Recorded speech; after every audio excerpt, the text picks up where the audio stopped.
Narmada యశాల audio సిరీస్కి స్వాగతం. నేను మీ Narmada. Romantic love story నిన్నే పెళ్లాడతా భాగం 45. ఆల్రెడీ ఆమె గుండె కొట్టుకునే వేగం ఎప్పుడో పెరిగింది. ఆమె అందమైన ముఖంపై చెమట పట్టింది.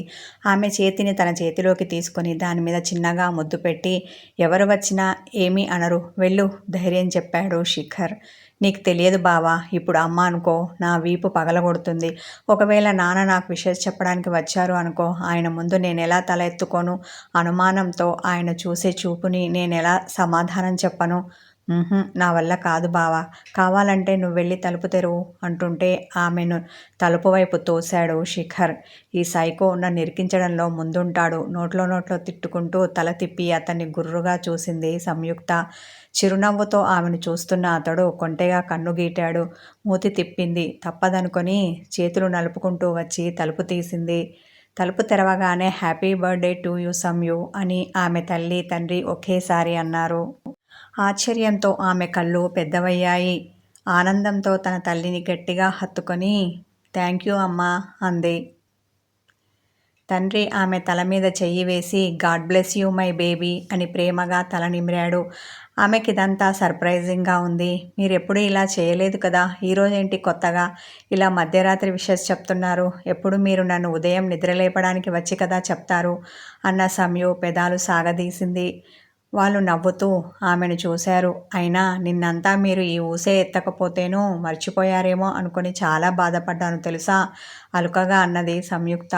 అలా ఎలా మర్చిపోతాం, అందులోనూ మా చిట్టి తల్లి బర్త్డేని చిరునవ్వులు చిందిస్తూ ఆమెను దగ్గరికి తీసుకున్నాడు ఆమె తండ్రి హర్షవర్ధన్. మమ్మల్ని గదిలోకి రానివ్వవా, కబుర్లన్నీ గుమ్మంలోనే చెప్పేస్తున్నావు? సంయుని తోసుకుంటూ లోపలికి వచ్చింది ఆమె తల్లి మాధవి. బాబోయ్, అమ్మ బావను చూసేస్తుంది. ఇక ఆ తర్వాత తిట్ల దండకం మొదలు పెడుతుంది. నా తలపై మాటల అక్షంతలు వేస్తుంది. ఈరోజు నా బర్త్డే అన్న విషయం కూడా పట్టించుకోదు అని భయంతో గట్టిగా కళ్ళు మూసుకుంది సంయుక్త. వాళ్ళని లోపలికి రానివ్వకుండా కాసేపు మాట్లాడి గది బయట నుండి పంపించేయాలి అనుకుంది. కానీ అది వర్కౌట్ కాలేదు. మాధవి, హర్షవర్ధన్ ఇద్దరు లోపలికి వచ్చారు. వీళ్ళు లోపలికి వచ్చినా ఇంతసేపైనా అమ్మ నన్ను ఒక్క మాట అనడం లేదు. కొంపదీసి బావని ఇక్కడ చూసి వీళ్ళు షాక్తో బిగుసుకుపోయారా ఏంటి? అనుమానపడుతూ చిన్నగా కళ్ళు తెరిచింది సంయుక్త. కళ్ళ ముందు కనిపించే దృశ్యాన్ని చూసి ఆమె విస్మయానికి గురైంది. వావ్ అన్న శబ్దం ఆమె నోటి నుండి అప్రమత్తంగా బయటికి వచ్చింది. కళ్ళతో పాటు ఆమె నోరు పెద్దగా తెరుచుకుంది. ఆమె అలా విస్తుపోయి ఉండగానే శిఖర్ ఆమె చెయ్యి పట్టుకొని టీపాయ్ దగ్గరికి తీసుకొని వచ్చాడు. గదిని బెలూన్తో అందంగా డెకరేట్ చేశాడు. ఇంకా టీపాయ్ మీద కేక్ని పెట్టి దాని మీద క్యాండిల్స్ వెలిగించాడు. అతడిదంతా ఎప్పుడు చేశాడో అక్కడే ఉన్న ఆమెకు తెలియనే లేదు. ఆమె సంభ్రమాశ్చర్యాలకు లోనైంది. బావా, యు ఆర్ గ్రేట్ అనుకుంది మనసులో. ఆమె ఇంకా ఆశ్చర్యంలో నుండి తేరుకోకముందే ఆమె చేత కేక్ కట్ చేయించాడు శిఖర్. కీ ఇచ్చిన మరబొమ్మల అతడేం చెప్తే అది చేస్తోంది సంయుక్త. అయినా కానీ ఆమె పిచ్చ సంతోషంతో ఉంది. ఎప్పుడూ జరుపుకోని విధంగా ఈ పూట ఆమె బర్త్డే సెలబ్రేట్ చేసుకుంటుంది. అది కూడా తనకి ఇష్టమైన వాళ్ళు తన పక్కన ఉండగా. సంయు కేక్ కట్ చేశాక మొదటి ముక్కని తన తండ్రికి తినిపించబోయింది. శిఖర్ ఆమె చేతిని పట్టుకొని ఆ కేకుని తన నోట్లోకి తీసుకున్నాడు. ఇలా చేయడం ఏమీ బాగోలేదు బావా, ముఖం ముడిచేసి చిరుకోపంతో అతనిని చూసింది. నేనింతే అన్నట్టు అతడు భుజాలు కదిపాడు. పోనీలేవే, ఎవరు తింటే ఏముంది అంది మాధవి. లేదమ్మా, ఎప్పుడు నేను ఫస్ట్ నాన్నకే కదా తినిపిస్తాను. నువ్వు బామ్మ అడిగినా పెట్టను. అలాంటిది ఈసారి అది మిస్ అయ్యాను అలుకగా అన్నది. ఇక మీదట కూడా నువ్వు ఇలాగే మిస్ అవుతావు. ఎప్పుడూ నాకే ఫస్ట్ తినిపించాలి. ఫస్ట్ విషెస్ నేనే నీకు చెప్పాలి ఆమెతో సీరియస్గా అన్న అతడు. కదా మామయ్య అంటూ హర్షవర్ధన్ని చూశాడు. నిజమేరా, ఇక మీదట అన్నీ నువ్వే, దానికంతా నువ్వే నర్మగర్భంగా నవ్వాడు హర్షవర్ధన్. నాన్న, మీరు కూడానా ఏడుపు ముఖం పెట్టింది సంయు. పుట్టినరోజు నాడు సంతోషంగా ఉండాలి కానీ ఇలా సాడ్ అవ్వకూడదు. హర్షవర్ధన్ ఆమెను పై సైడు నుండి హక్ చేసుకున్నాడు. సంయు శిఖర్ని గుర్రుగా చూసింది. అతడు చిలిపిగా నవ్వాడు. ఏంటి సంయు, అప్పుడే నన్ను పక్కన పెట్టేశావు? నేను లేకుండానే బర్త్డే చేసుకుంటున్నావు? అప్పుడే అక్కడికి వచ్చిన జానకమ్మ అలిగి బుంగమూతి పెట్టింది. సారీ అత్తయ్య, మీరు నిద్రపోయారు కదా, డిస్టర్బ్ చేయడం ఎందుకని లేపలేదు. రండి, సంయుకి కేక్కి తినిపించుదురు గాని ఆమె చెయ్యి పట్టుకొని చిన్నగా నడిపించింది మాధవి. గొంతు తడారిపోయినట్టు అనిపించి మెలకువ వచ్చింది. మంచినీళ్ళ కోసం లేస్తేనూ మాటలు వినిపించాయి. ఈ టైంలో ఏంటా అని చూడ్డానికి వచ్చాను అని చిన్నగా నవ్విన జానకమ్మ సంయుక్తకు కేకు తినిపించి, నా ఆయుష్ కూడా పోసుకొని నిండు నూరేళ్ళు పిల్లా పాపలతో చల్లగా బ్రతుకు తల్లి అని దీవించింది. అదేంటి బామ్మ, దానికింకా పెళ్లి కాలేదు, అప్పుడే పిల్లా పాపలు అంటున్నావు? ఆమె భుజాల చుట్టూ చెయ్యి వేసి అడిగాడు శిఖర్. నువ్వు అను, అదెంతసేపురా, అయిపోతుంది. ఇక పిల్లలు అంటావా? ఇలా పెళ్ళవ్వగానే అలా పుట్టేస్తారు. ఈ విషయంలో నీదంతా మీ తాతగారి పోలిక, నాకు తెలియదా ఏంటి? ముసిముసిగా నవ్వింది. సంయుకి ఏమీ అర్థం కాక బుర్రగోక్కుంది. వయసు మీద పడితే ఇలాగే పిచ్చి పిచ్చిగా మాట్లాడతారట. ఇదే కాబోలు తన బావను చూసి అనుకుంది. అత్తయ్య, ఇప్పటికే బాగా పొద్దుపోయింది, పదండి వెళ్ళి పడుకుందాం అని గదిలో నుండి బయటికి వస్తుండగా, మీరందరు ఇక్కడేం చేస్తున్నారు? నిద్రమొహం వేసుకుని వచ్చాడు నిఖిల్. ఆ గదిలో ఉన్న సెటప్ అంతా చూడగానే అతనికి అర్థమైంది. అత్తయ్య, నాకెందుకు చెప్పలేదు? నన్నెందుకు నిద్ర లేపలేదు? మాధవి మీద చిరుకోపం చూపించాడు నిఖిల్. ఇది ఒకరు చెప్పాల్సిన విషయం కాదు, నీ అంతట నువ్వు గుర్తుంచుకోవాల్సిన విషయం. జానకమ్మ నిఖిల్కి చురక అంటించింది. అతడు గండుగా ముఖం పెట్టి శిఖర్ని చూశాడు. శిఖర్ అతన్నే చూస్తూ ఉన్నాడు. నువ్వొక్క లూజర్వి, ఎందుకు పనికిరాని వేస్ట్ ఫెలోవి అన్న భావం అతని కళ్ళల్లో కనిపించింది. దాంతో నిఖిల్కి ఎక్కడ కాలాలో అక్కడ కాలింది. అందరూ అక్కడ ఉండడంతో నిఖిల్ శిఖర్ని ఏమీ అనలేకపోయాడు. హ్యాపీ బర్త్డే టు యూ సంయు అని ఆమెకు విషెస్ చెప్పి తన గదికి వెళ్ళాడు. అలా వెళ్తున్న అతన్ని చూసి శిఖర్ పెదవులపై అదోలాంటి నవ్వు మొలిచింది. అందరూ మరోసారి సంయుక్తకి విషెస్ చెప్పి వెళ్ళారు. ఈసారి కొత్తగా బర్త్డే సెలబ్రేట్ చేసుకున్నందుకు ఆమె సంతోషంతో చిన్న అమ్మాయిలా సంబరపడింది. అమాయకత్వం నిండిన ఆమె ముఖంలో ఆనందం కనిపిస్తుంటే తన్మయత్వంతో అలాగే చూస్తూ ఉన్నాడు శిఖర్.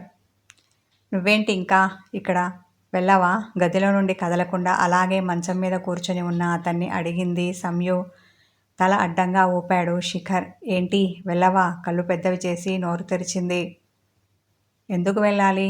కళ్ళు ఎగరవేశాడు శిఖర్. నాకు నిద్రొస్తోంది, నువ్వు వెళ్తే పడుకుంటా. బొంగమూతి పెట్టింది. ఏంటి? ఆమె అన్నదానికి అతడు ముఖం చిట్లించాడు. అర్థం కాలేదా అంటూనే మరోసారి ఆవలించింది. నిద్రతో ఆమె కళ్ళు మత్తుగా వాలిపోతున్నాయి. నువ్వు పడుకోవడానికి నేను వెళ్ళడానికి ఏమైనా సంబంధం ఉందా? అల్లరిగా ఆమె కళ్ళల్లోకి చూశాడు. మూతి తిప్పేసి, నువ్వు వెళ్తేనేగా నే పడుకునేది. దీర్ఘం తీసింది. నిద్రను ఆపుకోవడం ఇక తన వల్ల కాక, వెళ్ళు బావా, పడుకుంటాను నిద్రమత్తుతో అంటుంటే, వచ్చి పడుకో, ఎవరు వద్దన్నారు? ఆమె ముంచేతిని పట్టుకొని లాగి తన ఒడిలో కూర్చోబెట్టుకున్నాడు. ఆమె అతని మెడ చుట్టూ చేతులు వేసి అతని మెడవంపులో ముఖం పెట్టింది. నువ్వు మొండోడివి బావా అంది. అతడు సన్నగా నవ్వాడు. ఆ నవ్వు గదంతా పరుచుకుంది. ఆమె నిద్రపోవడం అతనికి తెలుస్తూనే ఉంది. అసలు ఆమె ఇంతసేపు మేల్కోవడమే ఎక్కువ. అతనికి అతని మొండితనం తెలుసు. ఆమె నిద్రకు ఆగలేదని తెలుసు. ఆమెను మరింత గట్టిగా తనకేసి హత్తుకున్నాడు. ఆమె నిద్రలో చిన్నగా పీల్చి వదులుతున్న ఆమె వెచ్చని ఊపిరి అతని మెడకు తగులుతోంది. ఇది అని చెప్పలేని అలౌకిక భావం కలిగింది. ఎందుకే నువ్వు నా కోసం ఇంత క్యూట్గా పుట్టావు? అసలు నిన్ను వదిలి వెళ్ళాలని లేదు తెలుసా? ఈ ఒక్క రాత్రి అని కాదు, లైఫ్ లాంగ్ నీతోనే కలిసి ఉండాలని ఉంది. అంతేకాదు, ఇలాగే లైఫ్ లాంగ్ నా కౌగిలిలో పొదుముకోవాలని ఉంది. భావోద్వేగానికి లోనయ్యాడు శిఖర్. తన్మయత్వంతో ఆమె నుదుటి మీద ముద్దు పెట్టాడు. ఆమె చిన్నగా కదిలింది. ఇంకాసేపు అక్కడే ఉండాలని ఉంది అతనికి. కానీ బాగోదు, పైగా టెంప్ట్ అయిపోతానేమో అనుకున్నాడు. ఆమెను చిన్నగా మంచం మీద పడుకోబెట్టాడు. హాయిగా ఆదమర్చి నిద్రపోతున్న ఆమెని కాసేపు అలాగే చూశాడు. చిన్నగా అంటీ అంటక ఆమె పెదాలపై తన పెదాలను ఉంచి కిస్ చేశాడు. నిద్రలో ఉన్న ఆమె పెదవులు చిరునవ్వుతో సాగాయి. బెడ్షీట్ ఆమె గుండెల వరకు కప్పి గది తలుపు ముందుకు వేసి మెట్లు దిగి వస్తుంటే హాల్లో కూర్చొని ఉన్న జానకమ్మ కనిపించింది. బామ్మ, నువ్వింకా పడుకోలేదా? ఆశ్చర్యం అతని స్వరంలో తొంగి చూసింది. పెళ్ళి కాకుండా నువ్వు దాని గదిలో ఉంటే నాకెలారా నిద్రపడుతుంది? బడవా ముద్దుగా శిఖర్ని కసిరింది. నా మీద నీకు నమ్మకం లేదా బామ్మ అంటూ ఆమె 2 బుగ్గలు పట్టి లాగాడు. నీ మీద ఉంది, కానీ నీ వయసు మీద లేదురా, పెదవులు చప్పరించింది. అతడు ఆమెను గుర్రుగా చూశాడు. అందుకేరా నిన్ను తొందరగా పెళ్లి చేసుకోమనేది. కొంటెగా మనవడికి కన్ను కొట్టింది. బామ్మ, నువ్వు అనవసరంగా తొందరగా పుట్టేశావు, కానీ ఈ జనరేషన్లో పుట్టాల్సిన దానివి. నవ్వుతూ ఆమె పక్కన కూర్చొని ఉన్న అతడు ఆమెను సైడ్ నుండి హక్ చేసుకున్నాడు. నన్ను తర్వాత పొగడుదు గాని ముందు వెళ్ళరా, వెళ్ళి పడుకో, అతని భుజం తట్టింది. వెళ్ళమని ఇలా ముఖం పట్టుకొని చెప్తుంటే ఇంకా వెళ్లకుండా ఉంటానా? తాత లేడనే కదా నువ్వు ఇలా నన్ను ఇంట్లో నుండి పంపేయాలని చూస్తున్నావు? ఉండు, నువ్వు పైకి వెళ్ళాక తాత నీకు ఖచ్చితంగా ఇప్పుడు చేసిన పనికి పనిష్మెంట్ ఇస్తారు, కినుగ్గా అన్న అతడు వీధి గుమ్మం తలుపు తీశాడు. ఆయన ఉండి ఉంటే నాలా మాటలతో చెప్పేవారు కాదు, తన చేతికర్రతో చెప్పేవారు. ఇక పైకి వెళ్ళాక అంటావా? మెచ్చుకుంటారే కానీ తిట్టరు. తన భర్తను తలుచుకొని మురిసిపోయింది జానకమ్మ. శిఖర్ ఆమెను కొరకొరా చూసి, ఇప్పుడు చీకటి పడిందని వదిలేస్తున్నాను బామ్మ, మళ్ళీ కలిసినప్పుడు చెప్తాను నీ పని, వేలు చూపించి వెళ్తుంటే ఆమె వెనక నుండి ముసిముసిగా నవ్వుకుంది.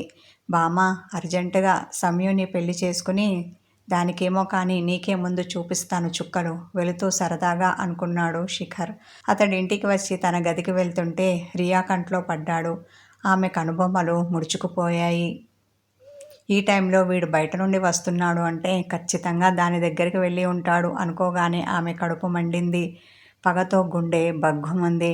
టెన్షన్తో గదిలో అటూ ఇటూ కాలు కాలిన పిల్లిలా తిరిగింది. అయినా అదంటే వీడికి ఎందుకంత పిచ్చిమోజు? బెల్లం చుట్టూ ఈగలా తిరుగుతూ ఉంటాడు. రసగుల్లలా ఉన్న నన్నేమో వీడి చుట్టూ తిరుగుతూ ఉంటాను.